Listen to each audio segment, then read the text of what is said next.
Going out with your autistic child can be a very challenging and daunting process. Sometimes parents have had to think repeatedly as to whether they want to make that trip or that journey. And that's because you think of all the things that could possibly happen and also previous experiences where your child has had such meltdowns in the past. The experience and the feeling of you don't want to have to deal with that again sometimes puts off the going out. And let's face it, it is not easy. But sometimes parents have to go out and have to go to places like supermarket, have to go to church, have to go to events. What do you do when your child has a public meltdown or a meltdown in public? What do you do? This meltdown is a sign of overwhelm. Your child's nervous system is just overwhelmed. A cause of it's not caused by your child being naughty.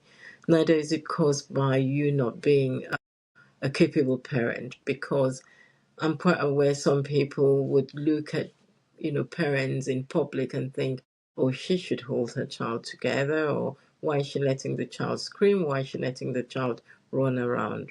I have observed this in public places, on trains and buses, where very suddenly, people are criticizing the parents of children with autism without really understanding, one, that the child has autism and what autism means, and two, that the parent is trying their best at that time. And for members of the public, I think the last thing we should be doing is being critical of parents when they are in this situation. So, a meltdown in children with autism sometimes is caused by them just being completely overwhelmed. They've gone to a new place and then suddenly they're being hit with sensory stimuli from all kinds. They're being hit with smells, with lights, with people, with noise. There's noise coming from everywhere.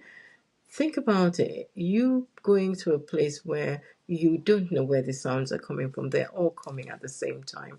And you just breaking down and just not being able to cope. That's what it is like for children with autism. And so when they have these meltdowns, there are two ways the children can present. They can either run around or run off from where they are, sometimes even to a place of danger. Some of them might run into the roads and be almost hit by a car, or they just run quite far.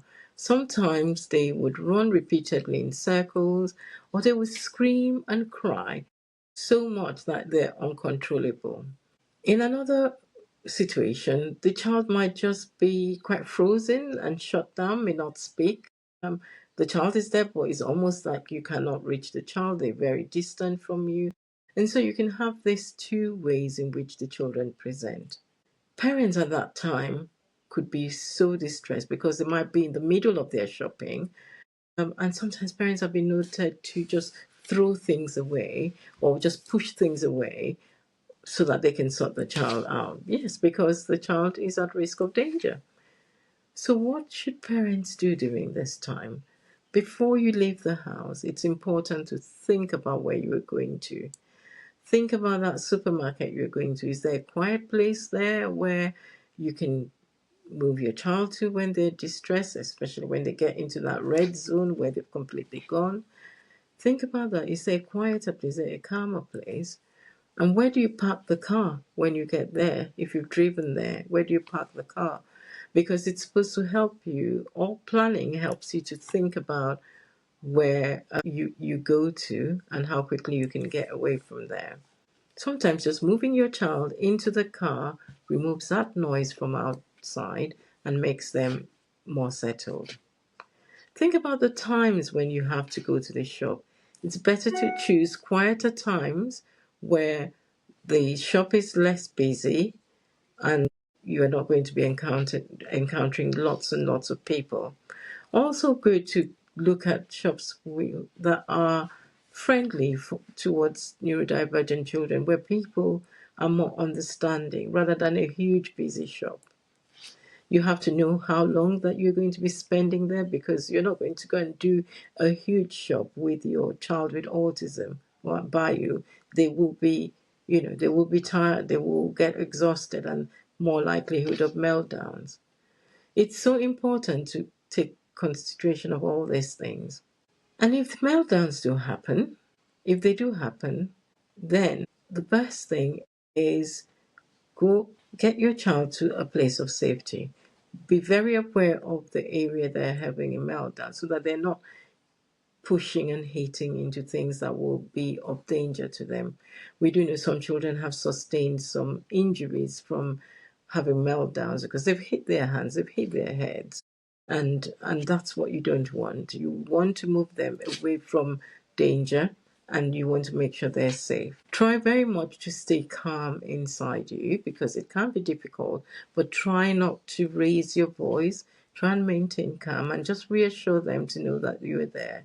You're not going to be asking lots of questions about what's wrong with you, what is this, because sometimes parents can go into repetitive questioning, and that just makes the child even more distressed when they're overwhelmed with questions. Just offer some reassurance to tell the child, you're safe, I'm here, in a calm voice, and tell them we're going to go somewhere quieter because it helps you acknowledge the fact, and they know that you've acknowledged that fact, that they have been overwhelmed because of the busy area. Move away from the noise and the crowds. Just move away. Don't lecture him, just move away and just don't keep talking. Allow him to calm down in that quieter place. The likelihood is when you get to somewhere that is quieter, your child will also calm down and get quieter. After your child has quietened down, try and see whether they need anything like fluids or something to eat because it is quite exhausting.